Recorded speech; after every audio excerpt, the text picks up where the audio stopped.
Much like the basketball photos where I didn't want to give up the ball, I also don't like to give up the microphone, so I get to seize the microphone to introduce our next speaker.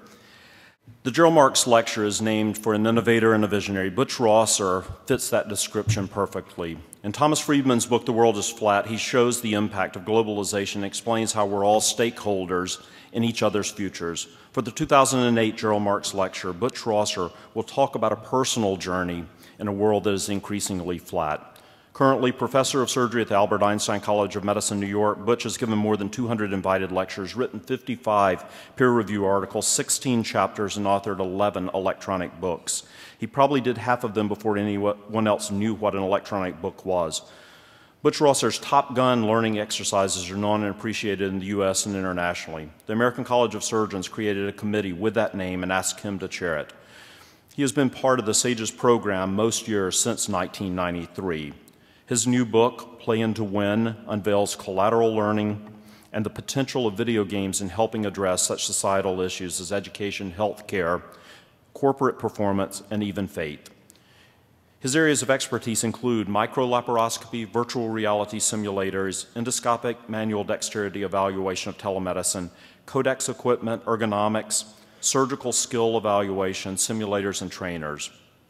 Butch has received numerous recognitions and awards, including keys to many major cities, citations by several state legislatures, 3 Smithsonian Awards for technical achievement in medicine, the NAACP Living Legend Award in Medicine, and many honors. It's my honor to present the 2008 Gerald Marx Lecturer, my friend James Butch Rosser.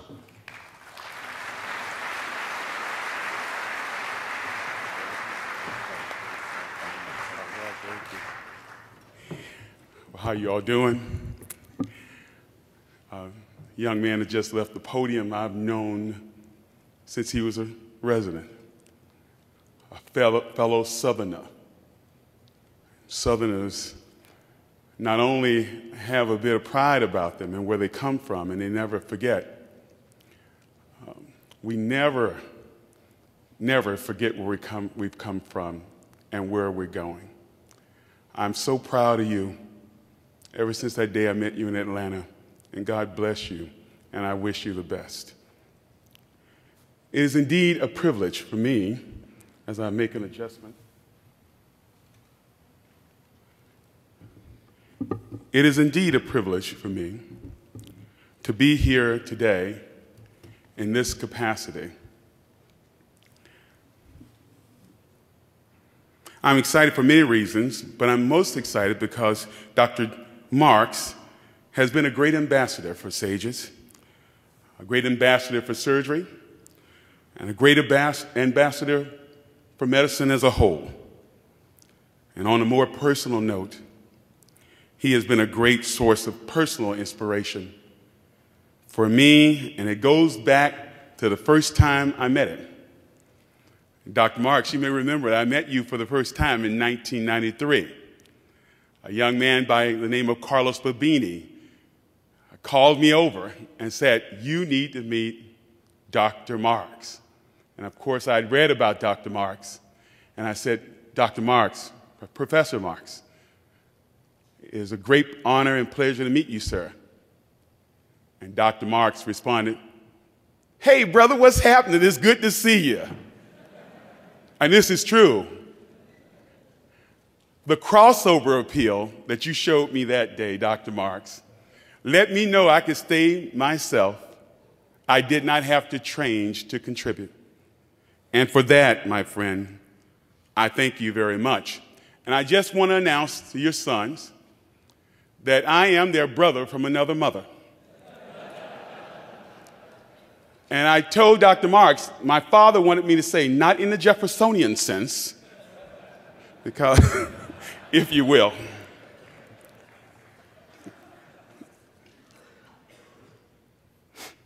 In my effort to make sure that my offering today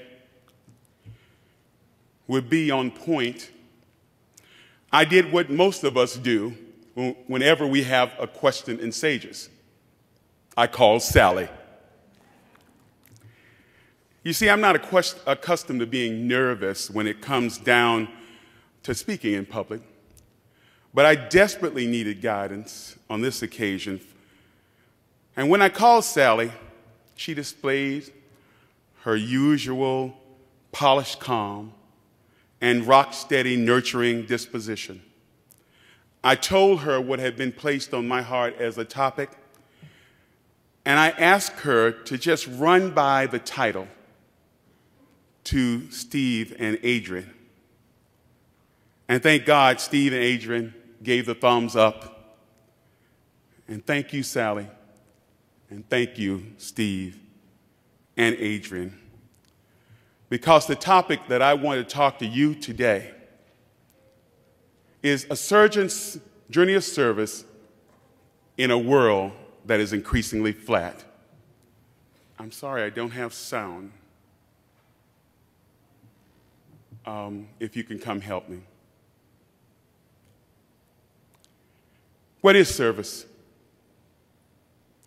That is a very interesting question. It is a definition that has up to 15 different meanings in the dictionary. Right here, sir. It'll be okay. But the version that I think is applicable for this occasion is this one. Bear with me. Service, as it applies to the individual, is the work that is done by somebody for somebody else as a duty. A definition of service can also be applied to an organization just like SAGES. In an organization that has a service focus, it systematically provides individuals with something they need. Some have called service the give-back gene, or expressions of personal and corporate citizenship. Why does this topic, you have to ask yourself, why does this topic have such a high priority in my life to move me to use the subject as the focus of the address here today? Well, quite frankly, my friends, there have been several Kodak moments. Several Kodak moments that have transpired in my personal life to drive me to use this as a source of this talk here today. A series of events inspired this talk. And it began on a cold and snowy night, a Friday night, on my way to teach a Top Gun course in Long Island in the year 2000 at the dawn of a new century. On that night, my friends, I was involved in a near-fatal car accident. The jaws of life were required to extradite me from the twisted heap of a limo that I was riding in. It is a very, very disturbing thing to be trapped and not be able to move while the car that you were riding in is peeled away from you. As the snow fell upon my face and I was pinned and I could not move, I asked myself a difficult question as part of a self-assessment of my life. What would my legacy be if I died at that moment? Thank God I did not die, but the question still lingers. The next Kodak moment that brought me back to the legacy question was my decision to have bariatric surgery. Now, this is what I was before, as you, my many friends, have known me. And this is me today. Through the miracle of laparoscopic surgery, my life has been spared.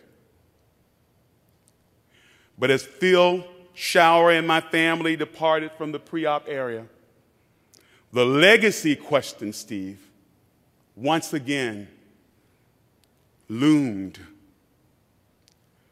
Thank God I did recover. I did recover, and another question was presented to me. What would I do with this added gift of life? The final Kodak moment came upon the passing of my mother. Her death brought me into intimate proximity with the fact that we all will not dwell in this place forever. And as I delivered her eulogy at her funeral, everything for me, Richard, became very clear. An individual's legacy is not determined by what you amass for yourself. Your legacy is determined by the service you have given to others, just as our president has echoed before me. Now, to be fair, the signature of service can be found in all of us here in some shape or form. But the other challenge we all must face in addition is the establishment of a service quotient that is commensurate with your ability to do good. This brings up an old adage: to whom much has been given, much is required. I believe for all of us, this subject is even more important today in a world that is increasingly flat. Thomas L. Friedman's Pulitzer Prize-winning book, The World is Flat, A Brief History of the 21st Century, introduced us to this term of global flatness. This is the world we face today. There's not much difference between one side of the planet and the other. After publishing this book, there was quite a bit of controversy that was generated. Many took the title literally, and cried out that the world is not flat. Of course the world is not flat.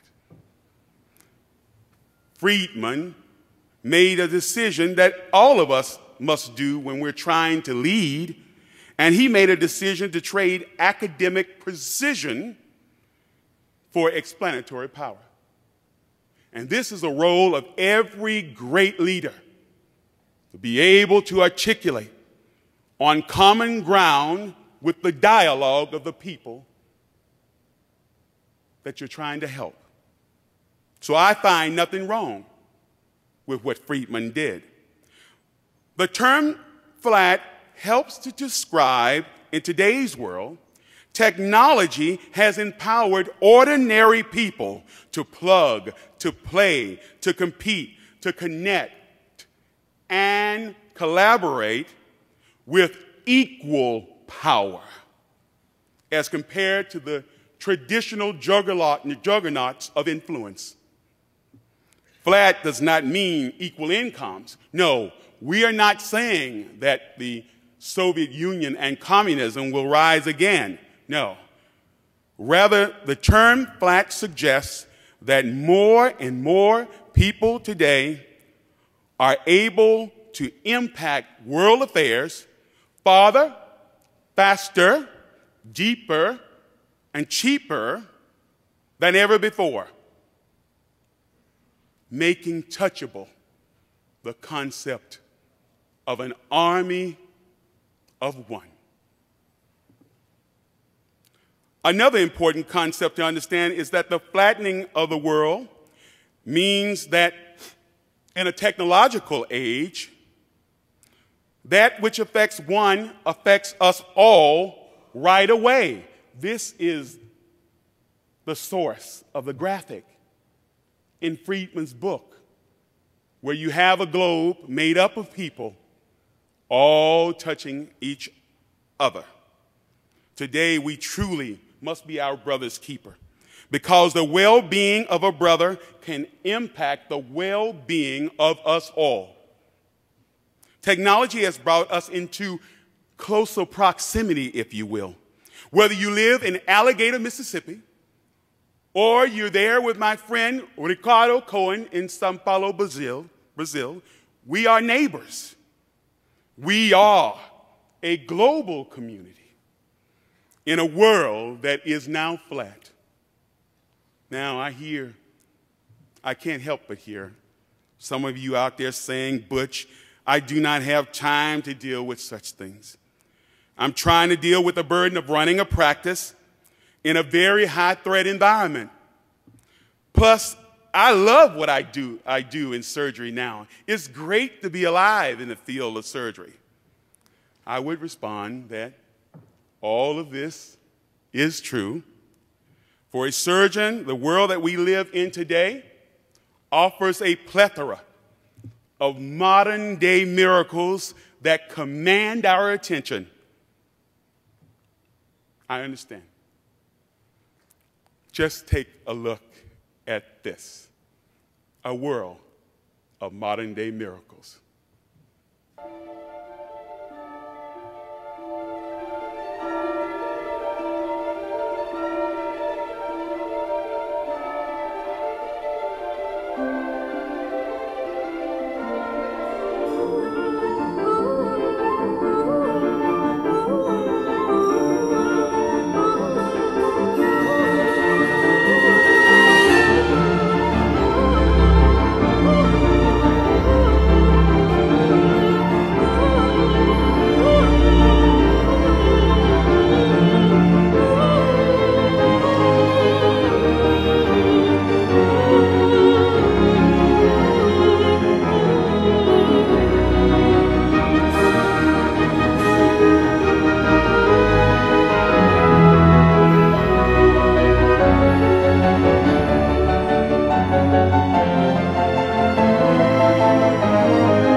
Modern-day miracles, always grasping at our coattails to capture our attention.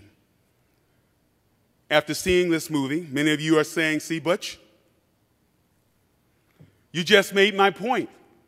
You pride yourself as being a chocolate Perry Mason, but you have lost this case. But wait before you totally dismiss me. Here are some examples I want you to ponder. Because of the airplane, a disease can traverse the globe in days, not months and years. A computer virus could, in a matter of minutes, cripple the core of civilized business and all social exchange in the world. The world today, my friends, has a very sharpened distinction as compared to any other time in history, and commands that a portion of our focus be dedicated to the well-being of society.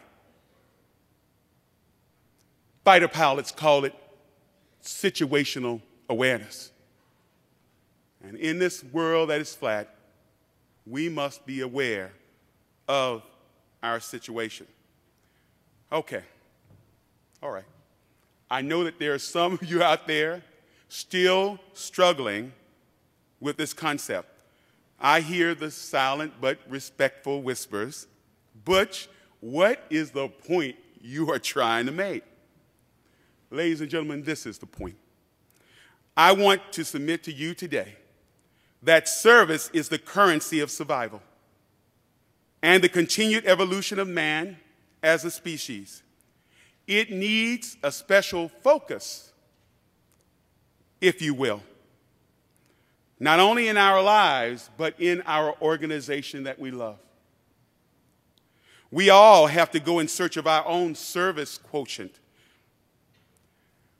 Bear with me a little longer and come with me and I want to share with you my personal journey over the last 15 months as I set out on an expedition to define the service quotient in my life.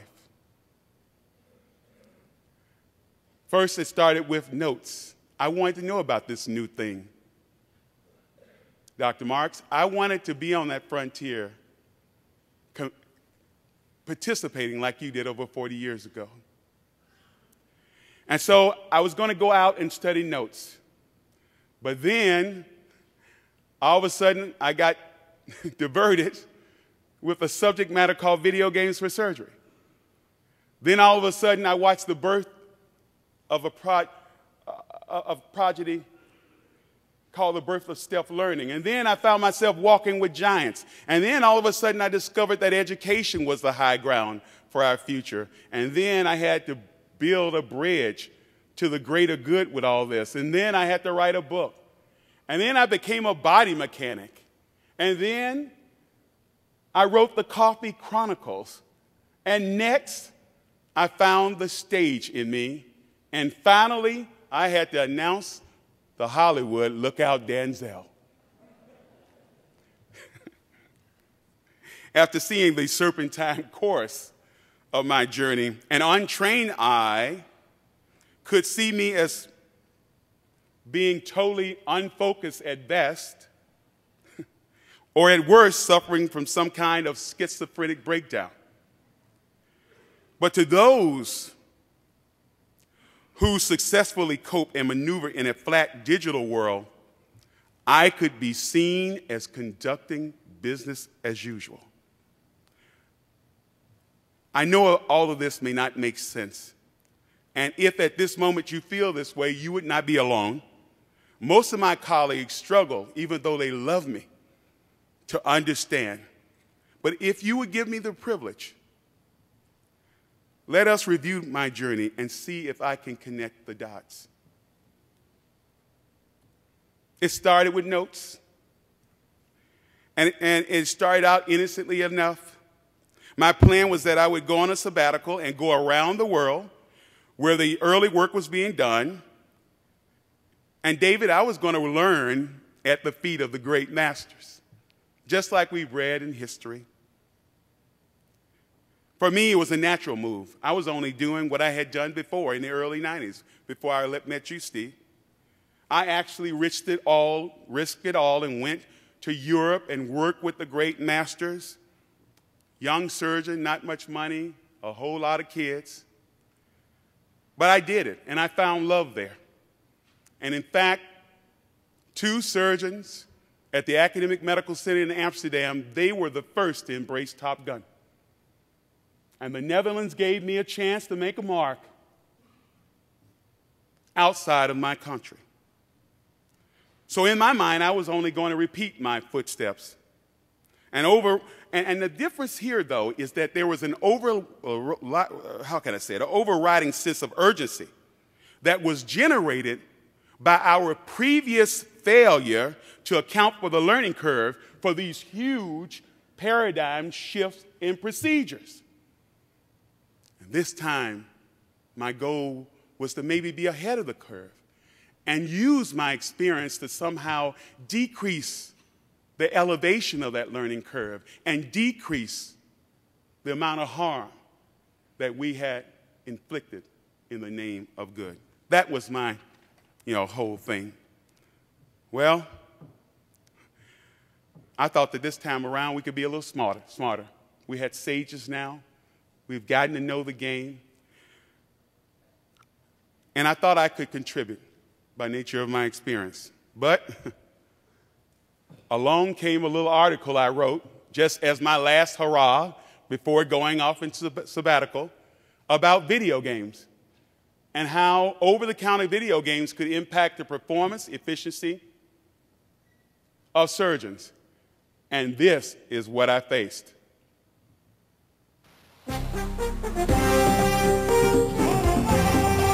CNN Headline News, 24/7.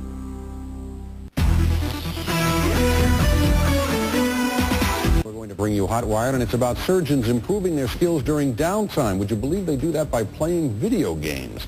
Joining us now from New York is laparoscopic surgeon Dr. James Rosser, Jr., who's director of the Advanced Medical Technology Institute at Beth Israel Hospital and the author of this new study. Dr. Rosser, welcome to Headline News. How y'all doing down there? Clock on Wall Street. You just can't take the country out of country, boy. So all of a sudden, I'm being whisked around live to all these talk shows. All of a sudden, financial giants are asking me, Dr. Rosser, if we impose this type of training into mainstream, how can it impact the performance of our nation? I tell you, for a boy from Moorhead, Mississippi, I could not help but to silently chuckle, but I had an answer.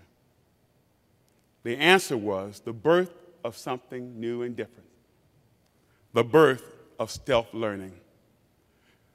How many of you have been in this situation, listening to a professor drone on and on endlessly? You struggling to maintain contact with the situation, but bored out of your mind. You think you're going through this? Our children are going through this, shackled by an outdated way of learning. Why can't we use the dialogue of the day, pop culture icons, to let us use the ways of the world for a greater good and have fun with science? Why can't we have fun with history? Why can't we have fun with math? Why can't we have fun with those things that reside on higher ground? And therefore, I had to stop and create something I had no intention creating, the Stealth Learning Company. And that's one of my disclosures here today, that I'm CEO of this new company. The next stop on the journey, I call Walking with Giants. Dr. Rod Page was Secretary of Education in President Bush's first term. He saw me, he sought me out, and said, son, what you're trying to do could be the most significant advance in education in the last 300 years. You throw the book out the window, and you meet this generation on common ground. You know, when a man of Rod Page's stature touches you on the shoulder, you have to move. And so all of a sudden, I had to build a bridge. And the bridge to the greater good, and my attempt to give more service to the world, was to build something called Stealth Learning and the Cyber Surgeon KTU program.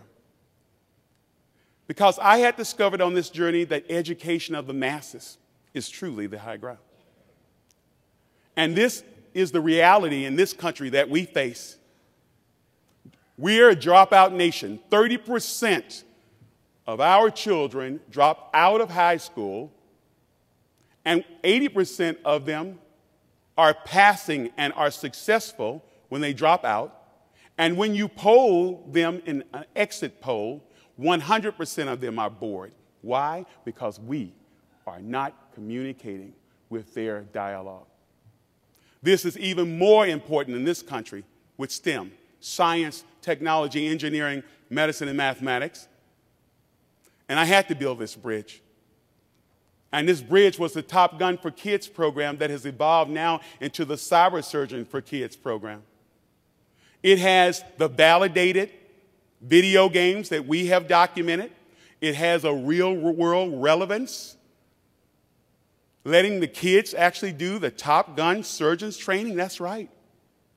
And then while we have them captured, we use video games designs to teach them things about the physics of flight, the anatomy of the human body, and how to avoid obesity. Now, I started with first grades. Everybody said these first graders were going to kill me, but I want to show you something that is nothing short of a miracle. This is an average suburban first grade class. That's right. I chose the first grade to try. And here we are. Ladies and gentlemen, I would like to introduce you to my daddy, Dr. Butch Rosser. Thank you. And so, good morning, everyone. Everyone said that I could not keep these kids' attention. All right. They could not learn about the physics of flight and be able to give you evidence that they had statistically improved. So here they are with the validated video games for good that we're showcasing in SAGES for the first time this time. It's called Super Monkey Ball, and there's 2 others. Look at the attention. And these kids are not even playing. This young man has ADHD. He was getting ready to be placed on medication. He had never sat still one day in his life in the classroom. Afterwards, an hour and 15-minute session, his teacher came up to me, hugged me, crying, saying, "Dr. Butch, that child needed more stimulation than medication. And he is off medication today." This isn't cutting or tying or sewing, but this is service. An unexpected avenue of service. And now I want you to see what everyone thought could not be done. These children are now going to perform the laparoscopic task just like you do. And you can see the focus in the room and fun. Here they are doing the Michael Jordan slam dunk drill. They were doing the rope pass drill. You underestimate the power of a child. Now, there's Michelle Jordan doing something that, Steve, I'm going to challenge you to do. Booyah from 3. That's a 3-pointer, Steve. So then, after I did that, they said, "Butch, you can't expand this to scale." At the Orlando Science Center, 1,500 kids were caught up in the same thing. 1,500. This time, we got pre-data and post-data. Pre-data and post-data showed that their attitude towards science has changed after an hour and 15 minutes. And they learned about human anatomy and physiology. And their pre and post scores showed outstanding statistical significant difference. And look at the moms, the fathers, and the children all together. That's what's precious. They met on common ground with common dialogue. So then I get a call from the Secretary of Education and said, "Butch, you got to stop and write the book on this." I said, "Mr. Secretary, that's not exactly how I had it scripted." And he said, "Look, you have to do it." So I did. And so Plan to Win will be coming out in May, where we put all of this under an umbrella so everyone, no matter what your educational level, can actually understand. This has been such a happy time in my life to give this service. Then I moved on to something unexpected called the Coffee Chronicles. I got a call from a friend who worked for Starbucks and said, "Butch, we have trouble with Frappuccinos." And I said, "Well, let me look up the diagnosis code for that." He had a business problem. He had read the early galleys on the book, and he said, "Look, I believe you can help me. We have to expand. We're going to double our size in 5 years. Most of the increase in size is going to be in the international market. And I believe the self-learning thing can bring us to common ground." So you know what? 7 days later, and I can't go into it now because of the time, but we came up with a video game that taught these kids how to do Frappuccinos, which really is a sophisticated chemistry experiment. If you could see that manual, you would see. And they just didn't get it. Because in this new age, engaged consequentiality is the learning paradigm of the day.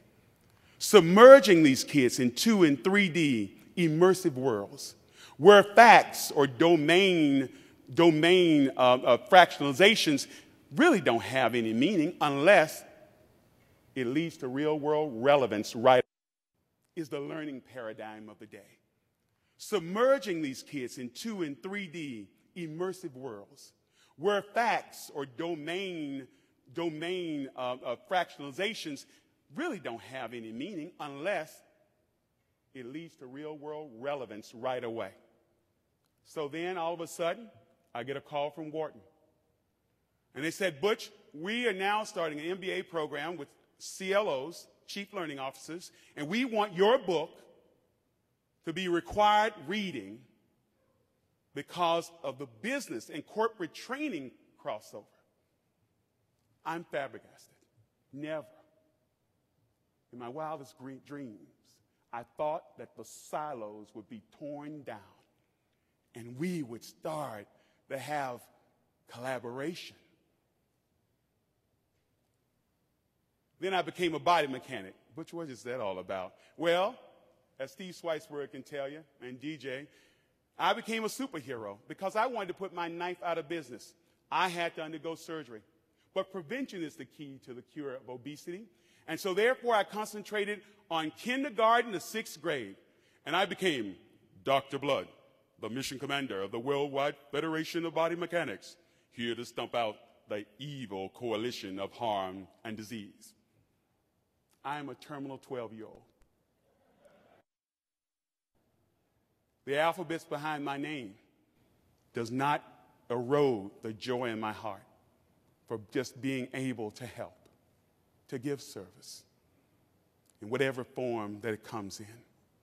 So we come up with this game that teaches these children physiologic facts that are usually reserved in medical school, teaching them about their bodies, turning this battle into good versus evil, and to cartoon characters that they already know about. They already embrace. You see, dialogue, Dr. Ponsky, is the difference. Dialogue is the way to higher ground. Then we had to combine it with activity. Yeah, you can give knowledge. You can make them aware with a movie, knowledge with a video game. But I had to have activity. How are you going to trick them into having activity? Well, I just went to Dance Revolution. If you all have not played this, we did the first physiologic data on this. It puts all of you in cardiovascular range. It does, without you knowing about it. And let me show you the results. That's right. 150 pounds using Dance Revolution as the activity component. 95 pounds weight loss. Do you know that now this video game has been embraced by several states as its main physical fitness components? It's meeting the children where they are with dialogue. Then all of a sudden I discovered the stage in me and I became a playwright. And I had this dream that in getting ready to educate in the 21st century, and embrace these virtual worlds for greater good, I had to learn how to write immersive narratives that have embedded within those narratives very important social, educational, and social impacting tidbits. So we wrote that, and we starred in it. And then I had to proclaim, "Look out, Denzel." That's right, Dr. Marks. I'm going to be more attractive than you to people out there. And then with an MTV piece, we did a movie pilot about players, the new underworld of video games and how it can cross over to mainstream. So I know as we close now, how do you connect these dots? Butch, what are you trying to do with all of this? And I'm going to quickly try to, bring that into focus. What I was trying to do is to innovate by repurposing that which had been proven in the medical space. I wanted to give demonstrations completed to identify bridging to the greater good. I wanted to identify education as the target for our effort, and I wanted to go out there and break down silos and establish non-traditional partners like Microsoft, non-traditional partners like Verizon, non-traditional partners like EA Sports. A $47 billion industry needs legitimacy, and it cannot be legitimate until scientists like you and me touch this soil banner of the future. That's what I was trying to do. That's why these dots connect. We cannot afford to do the right thing, but I can tell you other industries can. And then I use the media, assisted by the internet, to spread the seeds of revolution globally. That's right. I get at least 200 emails a month from people all over the globe looking for higher ground. Now, my friends, I am in a position to help and give service millions at a time. This title was also inspired by a person here among us, Mike Holtzman. I've known him like you, Steve, since a pup.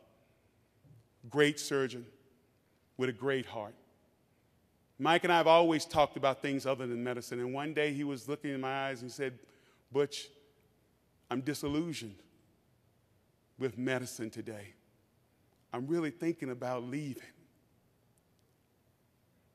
This great young man touched my heart because he should not have to leave this space. That's why I wanted to do this for you, Mike. And I told Ed Felix at the hernia conference where we were going to go, and I saw Ed's eyes light up. And that's when my fear went away. Everything that I showed you here is important because it started here with you. And now, as I close, I want to just ask you to determine your own service quotient. Maybe I can share, because quite frankly, I don't want you to do my journey, because quite frankly, my wife on a daily basis still questions my sanity. I don't think you should go through this. So what can you learn from Butch? Well, first of all, let's look at how you determine your own service quotient. Take inventory of whom and what is important in your life. Pastor Carrie Shook has a best-selling book, 1 Month to Live. And if you don't know how to take inventory, just put yourself in this disposition. What would happen if I found out that I had only 30 days to live? I'm telling you right now, Dr. Ford, it's unbelievable the clarity that you gain. Next, you must decide to embrace a legacy-driven life, because we are carbon-based products. The physicality of our existence will pass away. And the only thing that can mark your footprint in history is not what you have amassed, but what you have given. You just have to become comfortable with that. And next, this is really important, and this may step on some toes. You must understand the difference between sustainability and profiteering. That's right. Profiteering is out the window, right, Richard? None of us got in this to be millionaires, and I guarantee you the way the system is now, you won't. And the only way you will is you will fudge the system. And over the last year, I've seen some of our colleagues taint this precious art form, trying to profiteer. You must come to grips with sustainability, meaning that you have all you need. You can look beautiful like Desmond does all the time. Your families can go to college. You can have babies, and believe me, I know about having babies. I had 5 of them, and I finally figured out how to stop that situation. So come to grips, because in the world that is flat, you must be sustainable so you can have room for somebody else. Now, this is what you've had a trouble, most of you, with me for many years. You've loved me, but you see me doing so many things. And for a lot of people, they've had a problem with that. But let me tell you, there's a difference between multitasking and a concept from the video game world called telescoping. Multitasking is chaos. Telescoping is the highest form of order. Because like a telescope, every little piece is done what? It's in a special place to be able to do one thing. And you have to become more competent at doing more things, because if you get someone to do it for you, it will cost too much money. So then your service coefficient will shrink. Next, as you enter the afternoon of your career, this is the time for you to start A new and more fulfilling beginning. That's right. 50 is the new 40.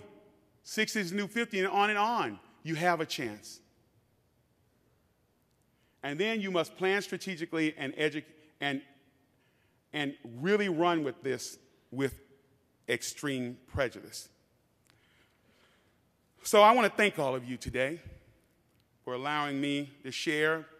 But like Benjamin Franklin told John Adams when he, for the 650th time, talked about his disdain for Philadelphia, Dr. Franklin said, Mr. Adams, you know, after 3 days, visitors and fish begin to stink in Philadelphia, so I do not want to challenge my stay. But I do believe this. Every act of service does not necessarily meet the headlines.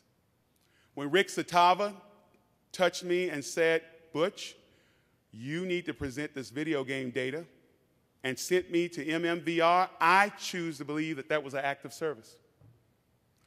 When Sally just came up behind me and put her hand on my shoulder and said, Butch, I see how well you're doing with my struggle with obesity. Sally, I believe that that was an act of service. And when Paul Wetter and the SLS decided that we are going to make all of our educational materials, all of our assets of empowerment, free to the public, and they can get it off a cell phone, that is a 21st century world is flat act of service. Because we have to continue to change as an organization, or we struggle and risk losing relevance in the world that is flat. We must continue to open our eyes, and I'm glad to hear in the committee meetings that we are doing that. So, I would like to ask forgiveness for those of you who think that the subject matter of my talk missed the mark. And Steve, I'm sorry if you have to take that hit from me. I hope, Dr. Marks, that if I did that, that the stain of this great banner of intellectual sharing will quickly fade. I know that my actions may seem chaotic and unfocused at times to the untrained eye. Even my children are challenged when they are asked, so darling, tell me, what does your daddy do?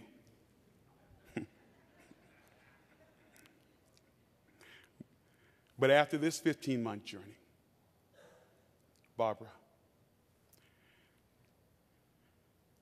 I am confident now more than ever in my belief of what I should be and what I am. You see, I'm a hope broker. My very existence and life's journey is a testimony to the possibility of hope and hard work. I shamelessly stand before you today and make that proclamation because I am in the hope-broken business, and we are looking to employ others as part of this firm. But, my friends, if you're going to join this firm, you have to now go on your own journey as you look into the world that is increasingly flat. God bless you, and may we go to higher heights. Thank you.